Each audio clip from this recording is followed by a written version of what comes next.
Okay, this is going to be a really short little video here, and I want to show you it's signs of Revelation 12, the on midnight, October 12th, the sign of the King's return.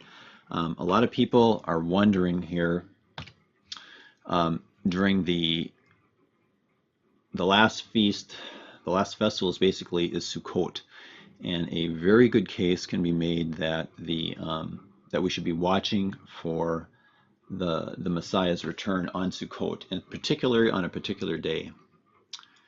And that day here, this is from unsealed.org. Gary's written a really good article about why this is a day that we should be. It's really a high watch day, and there's a really good reason to believe that this could possibly be the day of the Lord's return.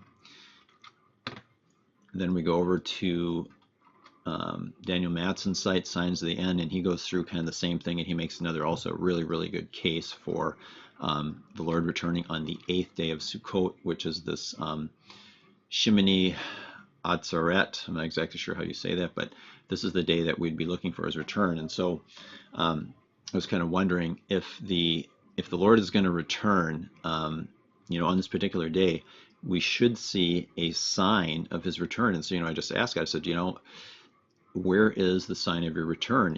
We should see something, and people have been looking, and nobody seems to have found it. I've seen people are getting a hint of it. It looks like God is revealing it to people. Should this be his return again? We don't know. We're watchers. We're only watching. We're not saying that this is the day, because we really don't know. We just watch. But when we see signs of it, just like if we're a king or if we're watchmen on the wall and we're watching for the return of our king, we're looking for signs of his coming. We scan the horizon, see if he's coming, and that's basically what we're doing here. We're watching for signs that he's returning.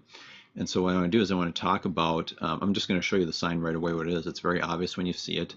I'm hoping other people will pick up on it. This is a short video, hopefully, and I plan on making a longer one here and have it hopefully out by Saturday evening. But basically, like I was talking here, on midnight on October 12th, here's the sign of the King's return. If you've watched my video, I had a video on the constellation Gemini, and this comes from the book by Zeiss. I'll show you that here.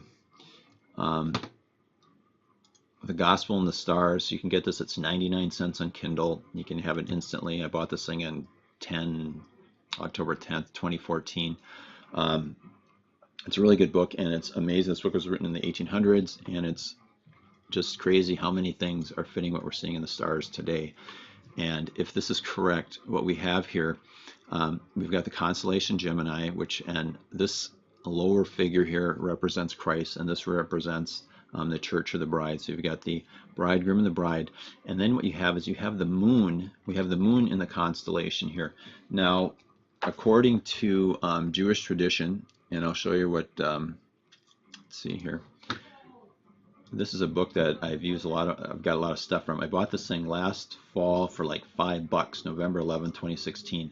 This thing's going for $90 now, because it was a super limited number of books were printed. It was a very small amount of books were printed. But I'm just going to read a little section here on what the moon is here. The moon, according to ancient Hebrew thought, had a twofold association. First, because it goes through its monthly cycle of light and darkness. It was a picture of spiritual renewal among the sons of Jacob and his descendants in the world. Second, the moon was also seen as a character portrayal of Hamashiach. Just as one cannot look directly into the sun, a picture of God in his glory, one is able to look into the face of the moon, which is his reflected light. And so basically, the moon is really a representation of the Messiah. And so what do we see when we look here at the constellation Gemini? It's like a minute before midnight here, and you'll see right at midnight it just clears the horizon. Again, we're looking due east. East, you have to understand the Messiah. He's going to come from the east. Jesus says, as lightning comes from the east to the west, so shall the coming of man be. In ancient Hebraic thought, all the good things came in the east and the bad things in the west. If we look at the tabernacle of God, the tribe of Judah is facing east. The entrance to the tabernacle was facing east. So everything comes from the east. So this here fits the whole east, watching the east for the coming of the Messiah. And again, what do we see here? We see the constellation, which represents the bride and the bridegroom. We see the moon is in here. We see at the midnight hour, let's go back to our little Bible verse here. And at midnight a cry was heard, behold, the bridegroom is coming, go out to meet him. And what do we see here? This, to me, this is the sign of his coming. I don't know, it just is getting better than that. That if he should come, it's very hard for me to believe that it's not going to be this fall just because of what's going on in the world. The world knows this place is going nuts. Even in USA Today, they have an article, I think this was just yesterday, October 3rd, it was published. It says storms, earthquakes, North Korea, and now Las Vegas massacre. We have to wonder what's next. And they just go through a list of everything here. You can look this up. You can pick it up off of here. The world, the secular world, knows something's going on. They even get down, when we get to the end of the article here, they talk about, was Judgment Day at hand? Several who studied the question had set the date at September 23rd.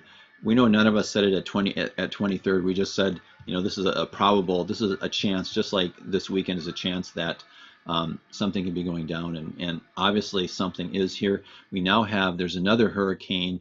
I can't remember what the name of the hurricane is. A hurricane right now that's headed into the Gulf. We can see here tropical storm kills at least 22 as the storm moves towards the U.S. So we've got just one disaster after another coming. I've read some article where over in California here in the next year they're due to have at least a 7.0 or greater earthquake. So everything is heating up. Everything is going according to plan.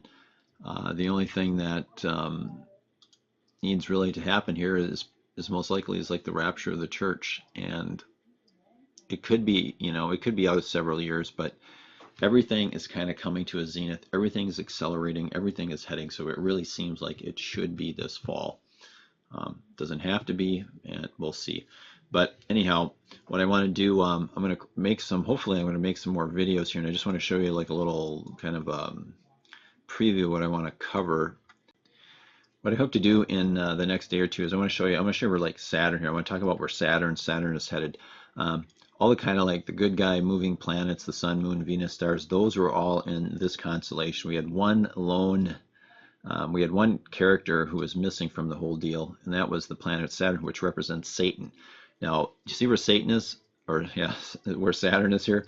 He's between, this is serpents here, you can see serpents, and this is Scorpio here. So let's look at this Bible verse here in Luke 10. This is Jesus talking, and he said to them, I was watching Satan fall from heaven like lightning. Behold, I have given you authority to tread on serpents and scorpions. And so where do we see Saturn here? We see Saturn between a serpent and the scorpion. Now Zeiss in his book talks about how this is kind of a representative of Christ here, and he's battling against the evil, the serpent and the scorpion, and how we'll tread. And so Satan's here. Satan is now going to go, or Saturn's going to go, and it's going to go into retrograde a couple times here. And it's going to take 3.5 years to travel from here to here. Now I'm going to tell you in my next video, I'll tell you who this represents. I'm going to tell you this is a goat, the head of a goat, and the tail of a fish. And 3.5 years it ends up in here, and I'll tell the story of that. You'll have to watch in the next video. I'm going to go back in time, and I'm going to cover a bunch of different things, but it'll be real interesting. It'll play into everything. We'll go into 2024 even and show you, I mean, everything, the whole story of what is about to happen over the next 7 years is all being played out in the heavens.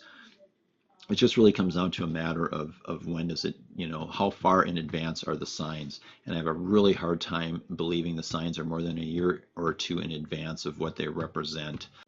Okay, this thing's running a little bit longer than I thought, so I'm just going to bring this to a wrap. You all have a good night, and God bless. If everything goes well, I hope to produce 1 or 2 more videos. And hopefully that's it. Hopefully we're out of here after this. So again, have a good evening. It's evening here anyhow, and God bless.